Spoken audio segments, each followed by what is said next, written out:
తక్కువ సమయంలో ఎక్కువ ఇన్ఫర్మేషన్ తెలుసుకోవడమే స్మార్ట్ పీపుల్ చేసే పని. మెగా వార్తల్లో మీరు మిస్ అవుతున్న మినీ డీటెయిల్స్ మీకోసం.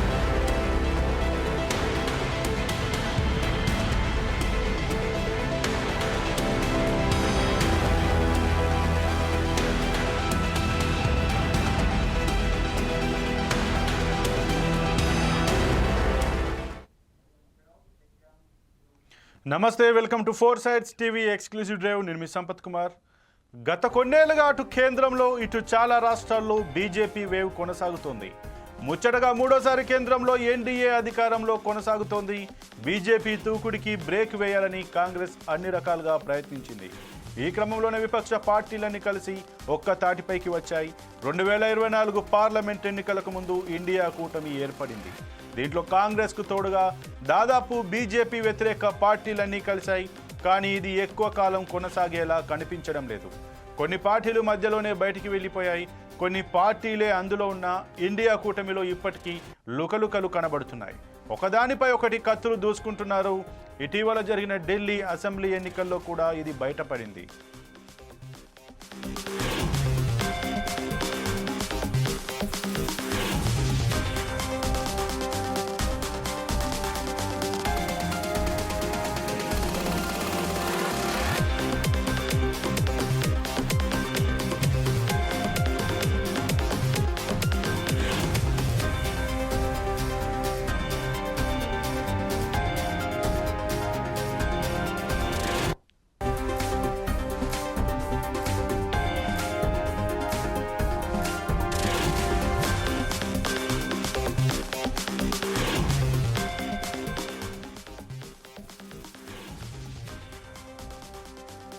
ఢిల్లీ అసెంబ్లీ ఎన్నికల్లో కాంగ్రెస్, ఆమ్ ఆద్మీ పార్టీ విడివిడిగా పోటీ చేశాయి.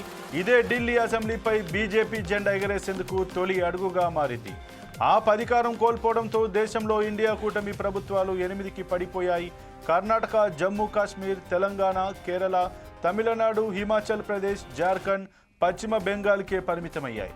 బీజేపీని ఓడించాలన్న ఏకైక లక్ష్యంతో లోక్సభ ఎన్నికలకు ముందు విపక్షాలన్నీ కలిసి ఇండియా కూటమిని ఏర్పాటు చేశాయి.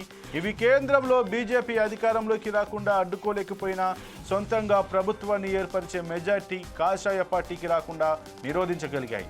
అయితే జాతీయ ఎన్నికల్లో కలిసి పోటీ చేసిన పార్టీలు రాష్ట్రాలకు వచ్చేసరికి ఎవరికి వారే యమునా తీరే అన్నట్లు వ్యవహరించడంతోనే కూటమిలో లుకలుకలు మొదలయ్యాయి. చాలా రాష్ట్రాల్లో కూటమి ఐక్యత దెబ్బతింది. ఇండియా కూటమిలో ఉన్న గొడవలే కొన్ని రాష్ట్రాల్లో బీజేపీ గెలుపునకు సహకరించాయంటూ రాజకీయ విశ్లేషకులు అంటున్నారు.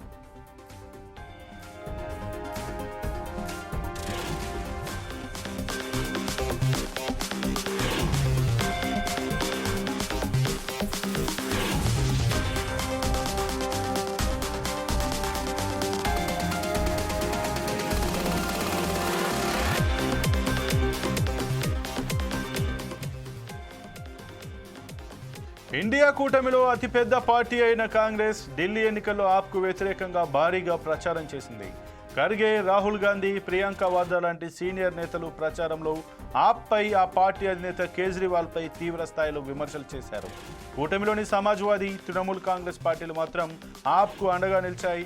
గత కొంతకాలం నుంచి కాంగ్రెస్కు కూటమిలోని ఇతర పార్టీలకు మధ్య దూరం పెరుగుతూ వస్తోంది. హర్యానా ఎన్నికల్లో ఇది స్పష్టంగా కనిపించింది. కాంగ్రెస్, ఆప్ మధ్య పొత్తు కుదుర్చుకోలేకపోయాయి. ఢిల్లీలోనూ అదే జరిగింది. బీహార్ ఎన్నికల్లో ఇండియా కూటమి సమైక్యంగా కనిపిస్తున్న రానున్న ఉత్తరప్రదేశ్, పశ్చిమ బెంగాల్ ఎన్నికలు కూటమి ఐక్యతకు పరీక్ష పెట్టే అవకాశాలు ఉన్నాయి.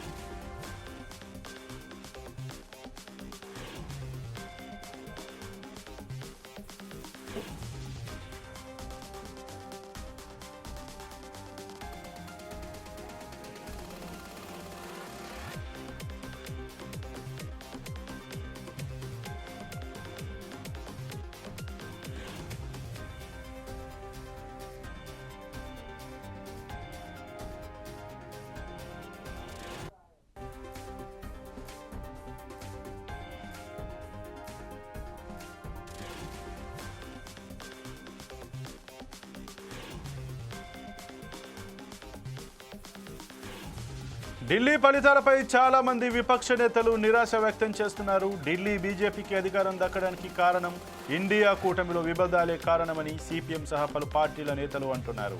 కాంగ్రెస్ పార్టీ నుంచి మద్దతు లభించడం లేదు. కూటమి బలోపేతానికి ఆ పార్టీ కృషి చేయడం లేదు. బాధ్యతగా ప్రవర్తించడం లేదని సిపిఎం నేతలు చెప్పుకొచ్చారు. సార్వత్రిక ఎన్నికల తర్వాత జరిగిన హర్యానా, మహారాష్ట్ర ఎన్నికల్లో ఈ ఫార్ములా బీజేపీకి ముఖ్యమంత్రి పీఠం దక్కేలా చేసింది. తాజాగా జరిగిన ఢిల్లీ అసెంబ్లీ ఎన్నికల్లో కూడా అదే ఫార్ములా బీజేపీకి ప్లస్ పాయింట్ అయింది. ఇక్కడ 70 సీట్లకు 48 సీట్లలో విజయం సాధించింది. మరోవైపు ఆ పార్టీ 22 సీట్లతో ప్రతిపక్ష స్థానానికి పరిమితమైంది. ఇక అసెంబ్లీ ఎన్నికల ఫలితాలు విడుదలవుతున్న సందర్భంగానే ఒమర్ అబ్దుల్లా కూడా ఇదే తరహాలో స్పందించారు. ఇండియా కూటమిలో ఇలా కొట్టుకుంటున్న నాళ్ళు బీజేపీ గెలుస్తూనే ఉంటుందని పేర్కొన్నారు.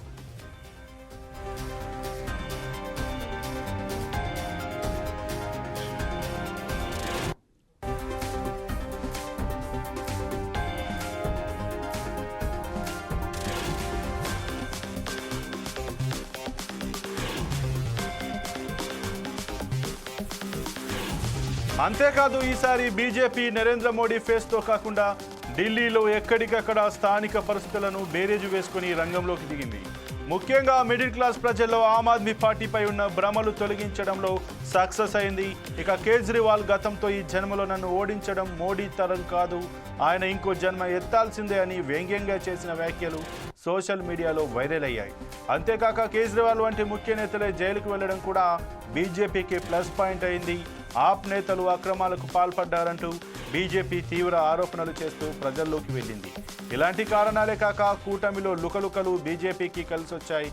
ఇక కాంగ్రెస్, ఆప్ రెండు కలిసి పోటీ చేసి ఉంటే బీజేపీ ఢిల్లీలో గెలిచే అవకాశం దొరికేది కాదని అంటున్నారు విశ్లేషకులు. కాగా స్వాతంత్ర్యం తర్వాత ఢిల్లీ రాష్ట్రంతో పాటు కేంద్రంలో బీజేపీ అధికారంలోకి వచ్చింది.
గత కొన్నేళ్లుగా అటు కేంద్రంలో ఇటు చాలా రాష్ట్రాల్లో బీజేపీ వేవ్ కొనసాగుతోంది.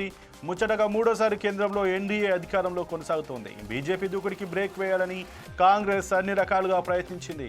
ఈ క్రమంలోనే విపక్ష పార్టీలన్నీ కలిసి ఒక్కతాటిపైకి వచ్చాయి. 2024 పార్లమెంట్ ఎన్నికలకు ముందు ఇండియా కూటమి ఏర్పడింది. దీంట్లో కాంగ్రెస్కు తోడుగా దాదాపు బీజేపీ వ్యతిరేక పార్టీలన్నీ కలిశాయి. కానీ ఇది ఎక్కువ కాలం కొనసాగేలా కనిపించడం లేదు. కొన్ని పార్టీలు మధ్యలోనే బయటికి వెళ్ళిపోయాయి. కొన్ని పార్టీలు అందులో ఉన్న ఇండియా కూటమిలో ఇప్పటికీ లుకలుకలు కనబడుతున్నాయి. ఒకదానిపై ఒకటి కత్తులు దూసుకుంటున్నాయి. ఇటీవల జరిగిన ఢిల్లీ అసెంబ్లీ ఎన్నికల్లో కూడా ఇది బయటపడింది.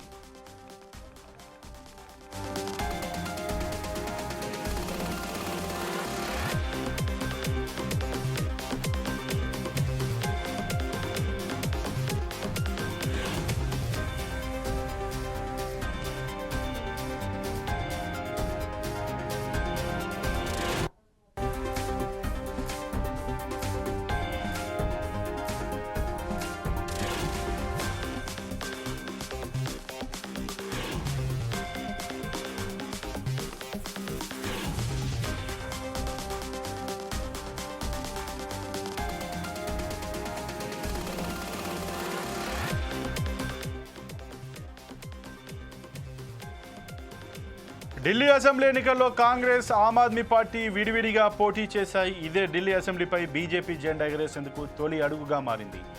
అధికారం కోల్పోవడంతో దేశంలో ఇండియా కూటమి ప్రభుత్వాలు 8కి పడిపోయాయి. కర్ణాటక, జమ్మూ కాశ్మీర్, తెలంగాణ, కేరళ, తమిళనాడు, హిమాచల్ ప్రదేశ్, జార్ఖండ్, పశ్చిమ బెంగాల్కే పరిమితమయ్యాయి. బీజేపీని ఓడించాలన్న ఏకైక లక్ష్యంతో లోక్సభ ఎన్నికలకు ముందు విపక్షాలన్నీ కలిసి ఇండియా కూటమిని ఏర్పాటు చేశాయి. ఇవి కేంద్రంలో బీజేపీ అధికారంలోకి రాకుండా అడ్డుకోలేకపోయినా సొంతంగా ప్రభుత్వాన్ని ఏర్పరిచే మెజార్టీ కాషాయ పార్టీకి రాకుండా నిరోధించగలిగాయి. అయితే జాతీయ ఎన్నికల్లో కలిసి పోటీ చేసిన పార్టీలు రాష్ట్రాలకు వచ్చేసరికి ఎవరికి వారే యమునా తీరే అన్నట్లు వ్యవహరించడంతోనే కూటమిలో లుకలుకలు మొదలయ్యాయి. చాలా రాష్ట్రాల్లో కూటమి ఐక్యత దెబ్బతింది. ఇండియా కూటమిలో ఉన్న గొడవలే కొన్ని రాష్ట్రాల్లో బీజేపీ గెలుపునకు సహకరించాయంటూ రాజకీయ విశ్లేషకులు అంటున్నారు.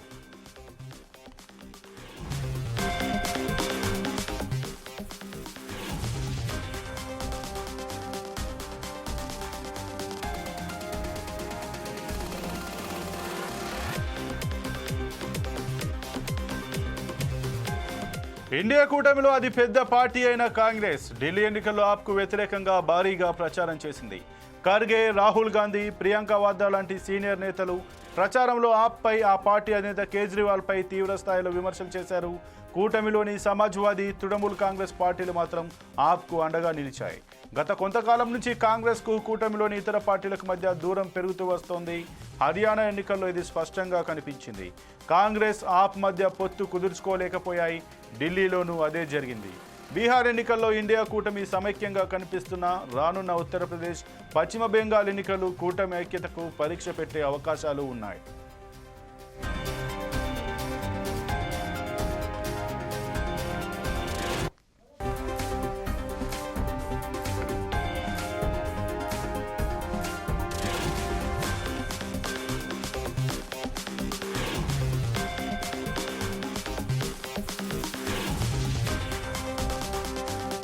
ఢిల్లీ ఫలితాలపై చాలా మంది విపక్ష నేతలు నిరాశ వ్యక్తం చేస్తున్నారు. ఢిల్లీ బీజేపీకి అధికారం దక్కడానికి కారణం ఇండియా కూటమిలో విభేదాలే కారణమని సిపిఎం సహా పలు పార్టీల నేతలు అంటున్నారు. కాంగ్రెస్ పార్టీ నుంచి మద్దతు లభించడం లేదు.